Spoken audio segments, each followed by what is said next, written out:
If you're watching this video, then you have been diagnosed with herpes, genital herpes. We'll talk about that one because that just creates so much stigma and shame, and I'm here to hold your hand along that journey. I create art from this, I create music from this, all the different emotions and processes. I perform poetry about being ghosted, you know, a few years ago, and I will share that with you.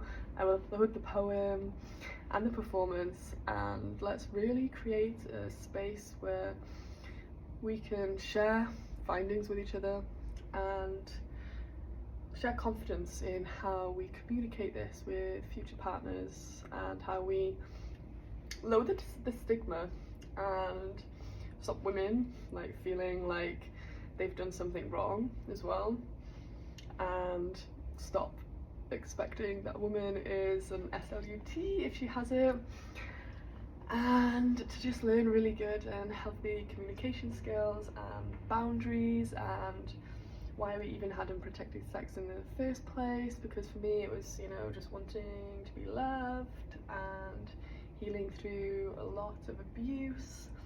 So yeah, this space is just a safe one for you where we go through this together and we learn together, and we don't hide away in shame, and we get really good at communicating, we get really firm within ourselves, and willing to accept ourselves and love ourselves and each other. And love isn't always like roses and salt baths, even though I definitely had so many of them when I had my first outbreak, because it hurts. So I'm here to validate that. It really hurts so much.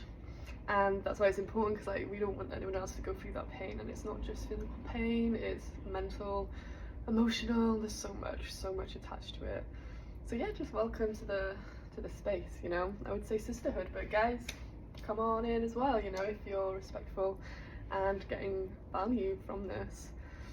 Yeah, the main intention of this video is just sort of to say, you know, I will be posting a lot of herpes content because that's what I needed when I got it, and also about how we love and accept ourselves and get rid of the shame that's attached to it, right?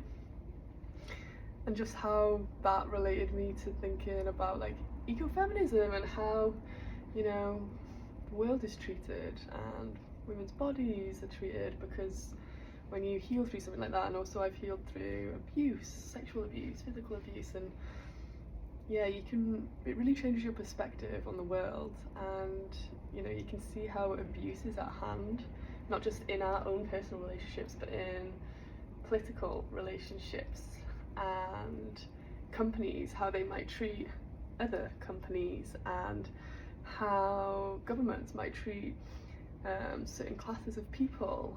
And you can literally see like abuse, rape, and every toxic dynamic, you can see it on a bigger scale, right?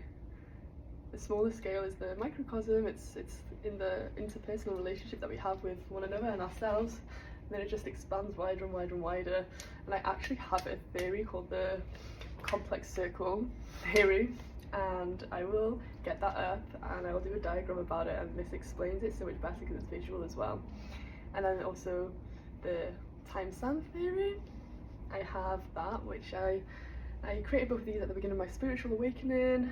That was maybe 7 years ago, and yeah, I will share these with you as well, just because sometimes it helps having symbols, right, that we can attach to with certain things. Yeah, symbols that we can attach to with certain things. So once again, glad you're here and enjoy.